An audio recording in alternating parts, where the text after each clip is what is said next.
we have our main segment on the show. And this is actually a really cool segment that Adnan came up with. It's one of our, every now and then replacement segments for our topic of the week. And it's a brand new segment that's called Why You Should Play, insert name of game here. So it's basically, we always pick a different game every time, and we kind of give our thoughts on it, on why you should play said game. Dude, you came up with this, topic, this segment. Do you want to kind of explain it a bit more, introduce the game that we're going to talk about? I think you already summed up for what it is. But yeah, basically, why you should play is we talk about a game, past, present, just within a reasonable space. There's no kind of actual cut-off date. Right. It's just kind of like me and Chris talking about why you should actually play this game, give it a second chance. Maybe it's a game that's polarized critics and whatever else. Maybe we enjoyed it, maybe we hated it. But I mean, it's just one of those kind of things where we can kind of give different opinions on it. Because I think, not every game's going to be perfect, but it's still reasonable enough to go back and play. Because I think some people might not have had the chance to play, or maybe they just overlooked it or something else along those lines. Yeah, see, I did explain it, but that was way better. So I'm glad that was a lot better. But yeah, no, so that's basically what the topic is about. And the game that we were talking about today is going to be the 2013 release of Tomb Raider. So the 2013 reboot that's actually right around the corner. It's about to get its sequel, Rise of the Tomb Raider. I will straight up the bat say I really enjoyed this game. And I think you did too. Oh, yeah, I love this fucking game. Yeah. I think it's really underappreciated. Definitely.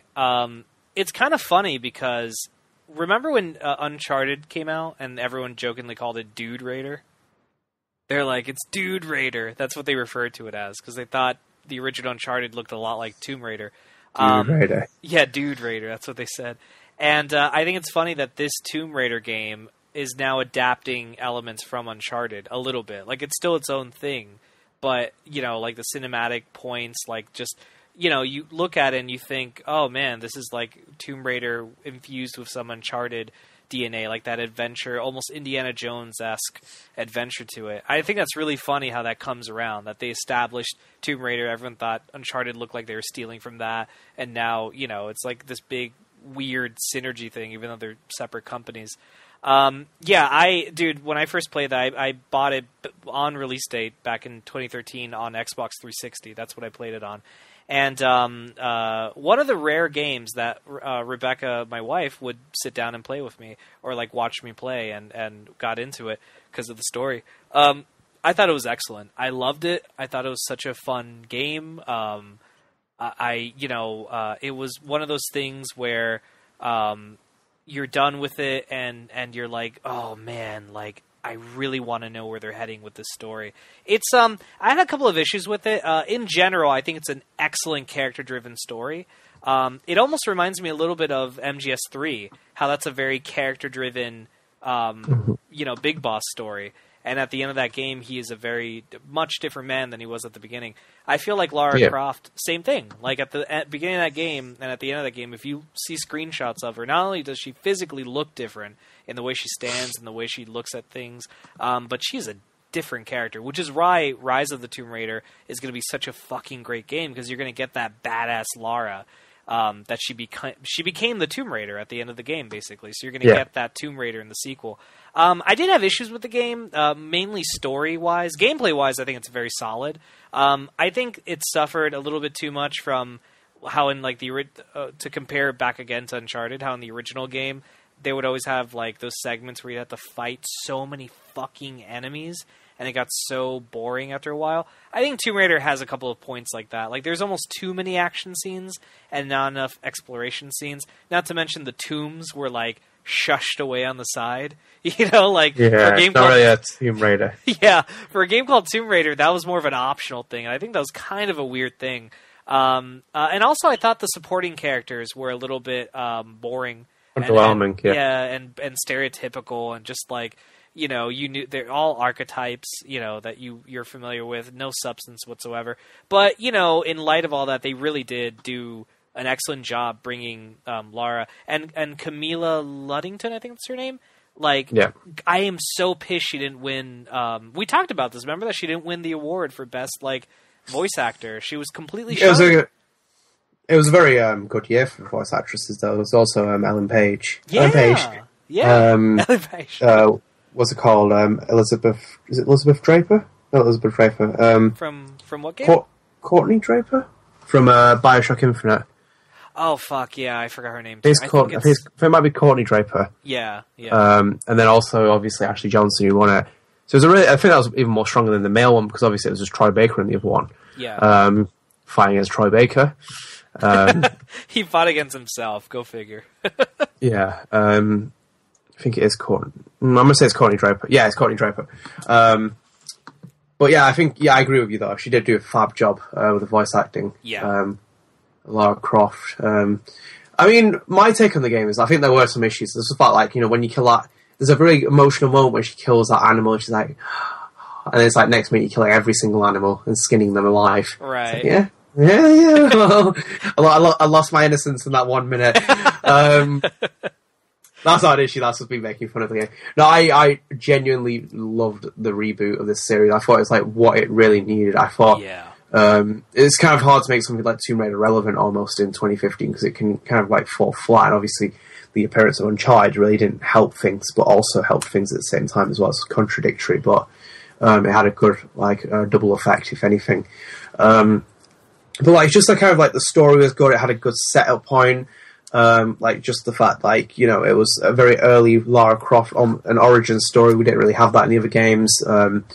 Like to full effect that it did in this game, and it was really kind of nice seeing the progression of Lara just being this, you know, very adventurous explorer to the point where she becomes more of a, you know, a woman in her own right, of like, you know, right. takes on this position that she can do stuff like that. I agree with the fact that the supporting cast wasn't that brilliant. They were a little bit boring characters. The story itself was intriguing. The fact of where she was going, the history that it was playing into, really excellent. I do need to play it again because it's been a while since I played it. But I did enjoy that. I even loved like the last boss battle as well. I might have to spoil this, but like, actually no, I won't spoil it because we want you to play this. But it has a great moment as well with like an iconic Lara Croft moment, which I think you know what I mean, Chris.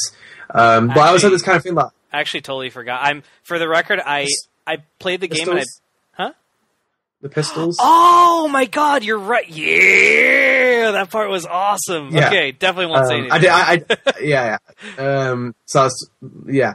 But that was a really cool moment. I even had this kind of thing where I was playing. I wish like she would have like, you know, to come through all the mud, and at one point she like kind of rips her the bottom part of her trousers off to make them into like, you know, shorts.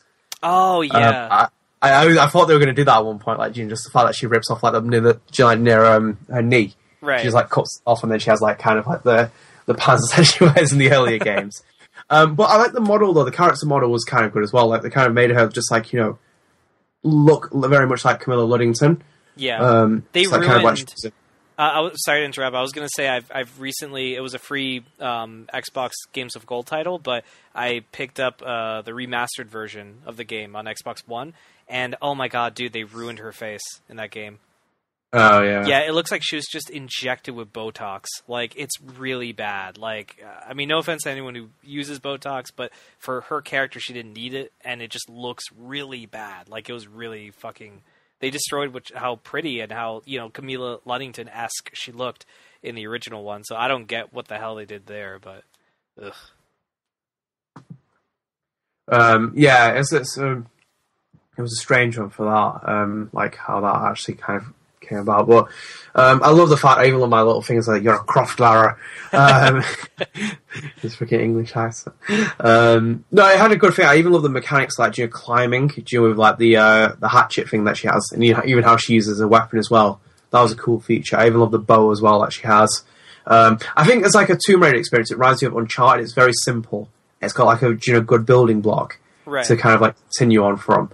Because it's just simple. There wasn't like, you know, massive evolution of like upgrading weapons. It just kept things simple. Do this, and it's like really good for that. And I really enjoyed it. Maybe I felt like you could have got a bit more out of the story in terms of better writing of characters and etc., and like maybe not throwing away a few things in the subplots and everything else. I didn't really play the multiplayer. I didn't really like it that much. I think like that game would have benefited from like a terrorist hunt style of like Rainbow Six, Yeah. Where like you have waves of enemy, like there's probably 4 of you can set up traps and stuff like that, and do co-op like kind of like horde mode, if anything. Mm-hmm. I think that would be cool to have in the game. My biggest issue, I think they should just call it Lara Croft: The Rise of the Tomb Raider. I think that should be the name of the first game.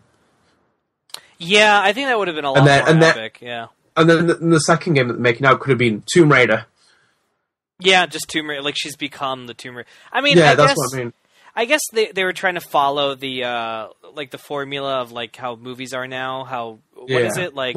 Dark Knight Rises instead, Dark Knight and then Dark Knight Rises. They wanted to do something similar to that, Rise of the Tomb Raider. Yeah, Rise. Laura.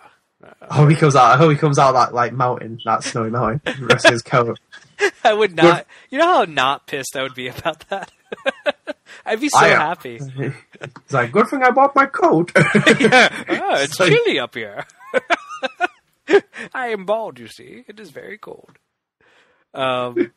But yeah, dude, thank you for bringing that up. I totally forgot about the multiplayer. I agree with you. The multiplayer was super underwhelming. It just, you could totally tell that they just tacked it on. It was one of those like, well, everyone has multiplayer. Let's just throw multiplayer in our game to like make it, seem more of a replayability, worthy title. Like, we don't want people to finish the game and then trade it into GameStop. Here's your multiplayer. But it was bad. I think I even pre-ordered it at GameStop, so I got like some bonus things in the multiplayer, and I so didn't give a shit. I remember I was like, I so don't care about this, and all right, thanks, but no thanks. So everything's like that, isn't it? Yeah, it was pretty, a little bit of a letdown.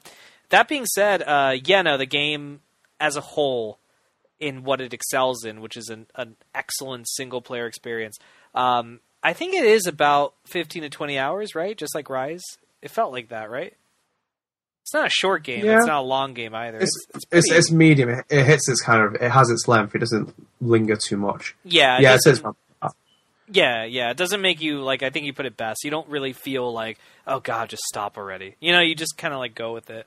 But I agree with Adnan. I think it's a very kick-ass game. I think, you guys should definitely give it a shot. I don't know how much it costs right now. It's definitely not $60 anymore. It's definitely cheaper. If you're an Xbox Gold member, I think it's still available on Xbox Live. I don't know if they've removed it yet, but if they haven't, download that ASAP. It's a fucking excellent game. And if you have a PS4 or a PS3 or an Xbox 360, it's available for all those consoles. As someone who's played the remastered version, I have to say, with the exception of Lara's face, it's really bad, everything else in that game looks great. I actually was playing a little bit of the 360 version before Microsoft announced, hey, look, we're giving you the remastered, and I stopped. And it's like putting on, I don't know, it's like they really it's like you're partly blind playing the 360 version, and then they gave you like amazing contact lenses for the remastered. Everything is so crisp and so beautiful looking that it really shows you what a beautiful looking game this was. But yeah, I think that's all really I have to say. I don't know if you have any last minute thoughts on it. No, I think I'm done. Yeah, I think we're spent at the moment. But there you guys go. Why you should play Tomb Raider. We've told you why. Check it out. That's going to be it for this week's episode, guys. Don't forget to follow the Gamer Headline Show on Twitter @TGH Show, and like our official Facebook page, the Gamer Headline Show, for up-to-date episodes from Gamer Headlines' official podcast. Additionally, the Gamer Headline Show can be found on Podbean, Stitcher, iTunes, YouTube, and of course right here at GamerHeadlines.com. Thanks for tuning in, guys, and we will see you next week. See you later, guys. They won't find it in here. No, wait, what is it? No!